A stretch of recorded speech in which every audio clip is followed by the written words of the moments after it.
자, 이번 이야기는요, 인사평가를 인사가점이 아니라 리더 입장에서 한번 생각해 볼게요. 그러니까 인사 입장에서는 이럴 거예요. 어, 가급적이면 불만이 덜 나올 수 있는 제도를, 그러니까 무난한 이런 제도를 원할 거예요. 그리고 인사평가를 바라보는 거는 회사의 잉여, 회사에서 목표가 달성, 한 해 경영 활동이 다 끝났을 때 획득되어진 잉여금의 규모에 따라서 차등 적용을 하겠죠. 차등 적용을 해서 보상을 줄 거예요. 금전적인 보상이든 또는 뭐 승진의 반영이든.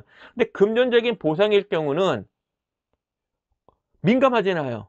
누구에게는 많이 주고 누구는 덜 줘. 그럼 그렇게 차등 적용 받아지는 사람들 입장에 많이 받는 사람이야 덜, 하긴 많이 받는 사람도 불만일 거예요. 덜 줬다고. 근데 많이 받는 사람에 대비해서 적게 받는 사람이 있을 거 아니에요?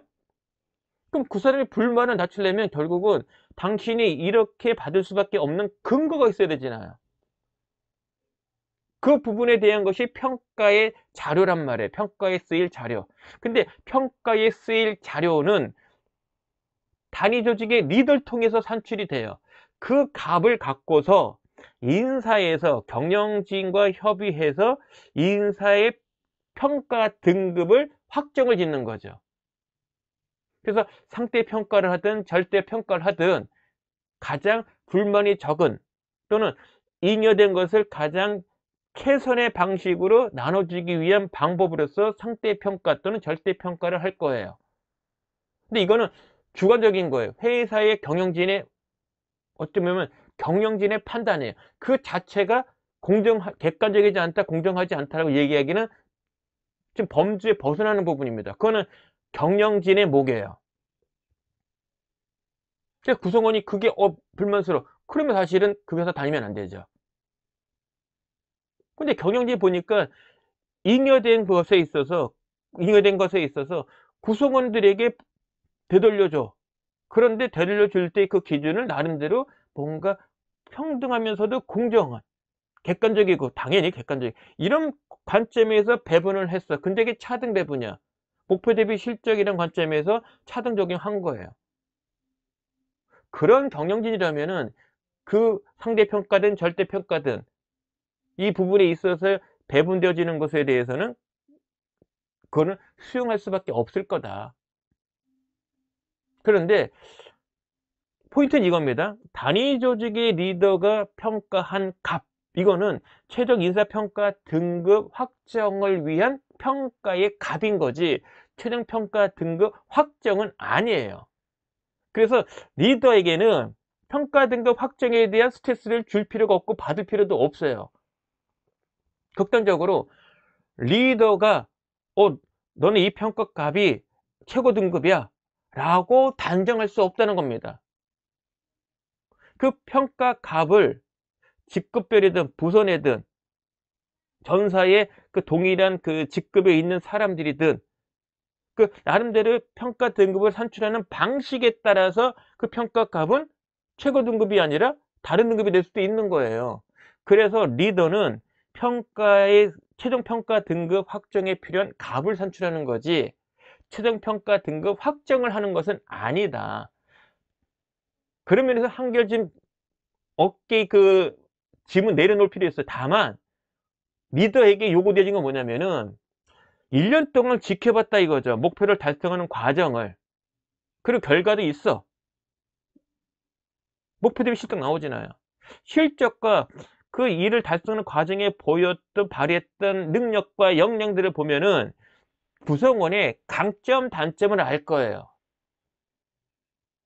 그리고 목표를 달성하는 데 있어서 부족한 부분에 대해서 그거를 극복하기 위한 방안을 마련해 줘야 돼. 그러지 않으면 밑빠진 독에 물 붓기죠. 물론 너 이런 거 해. 너는 이게 부족해. 이런 걸 해야 돼. 라고 이렇게 뭐랄까요. 일방적으로 주는 게 아니라 구성원이 스스로 내가 부족한 게 뭐고 그 부족한 것을 위해서 어떤 것을 해야 되고 그것을 하기 위해서 내가 구체적으로 어떤 능력, 역량들이 발휘가 필요한지를 깨닫게 해주는 것. 이게 좀 필요해요. 요 행위는 코칭이에요. 코칭은 코칭의 대상자 스스로 무엇을 어떻게 할 것인가를 자각하게 만들고 그 과정이 제대로 됐는가를 점검해주고 그리고 그 자각한 부분에 있어서 구체적인 실행을 하도록 해주는 행위입니다. 그거는 코칭이에요. 매겨주는 건 아니에요.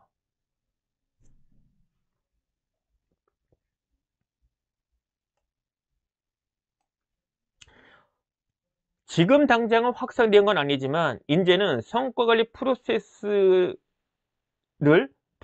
있어서 구성원에 대해서는 성과 코칭 관점에서 접근을 해야 됩니다. 요 시기에 그러니까 성과 창출을 위해서 리더가 보일 거는 뭐 리더십이 발휘라고도 하긴 하지만 구성원 입장에 보면은 뭔가 나에게 도움을 주는 어떤 뭐 평가자보다는 뭔가 나의 성장에 도움을 주는 나의 성과 창출을 위한 어떤 성장을 기회를 주는 도움을 주는 그런 코칭 입장이 되어줘야 돼요. 즉 점검하고 일을 시키고 점검하고 평가만 하는 것이 아니라 실제 구성원이 일의 주인으로서 역할과 부여된 역할과 책임을 스스로 제대로 해서 성과 창출을 하도록 코칭을 해줘야 됩니다. 그 행위는 리더와 합의된 구체적인 목표, 여기서 포인트는 이겁니다.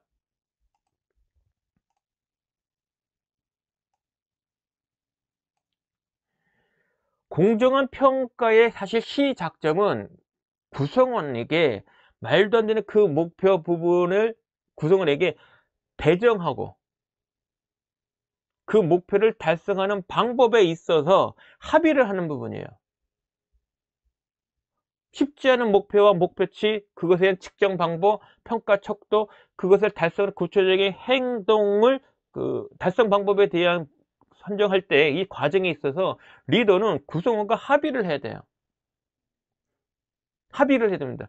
이 합의가 안 되면 목표에 대한 합의, 측정 방법에 대한 합의, 평가 척도에 대한 합의, 실행 계획에 대한 합의가 되지 않으면 나중에 인사평가할 때 합의가 되지 않았기 때문에 목표 대비 실적이 나와야 되는데 목표 자체에 대해서 수용을 안 하기 때문에 공정한 평가라고 생각을 안 하는 거예요. 그게 매일 중요한 건 사실 이겁니다. 공정한 평가를 위해서는 이와 같은 행위를 잘 하셔야 돼요. 실행하는 과정에서도 협업도 받고 구성원 입장에서는 그 리더가 피드백도 해주고 이래야 연말에 인사평가할 때 실적이 이렇게 나왔네? 왜 이렇게 나왔지? 지켜보니 1년 동안 지켜보니 아쉬운 게 있고 부족한 게 있었단 말이에요. 못한 것도 있고 그런 부분들을 반영이 돼서 평가가 이루어져야 되는 거죠.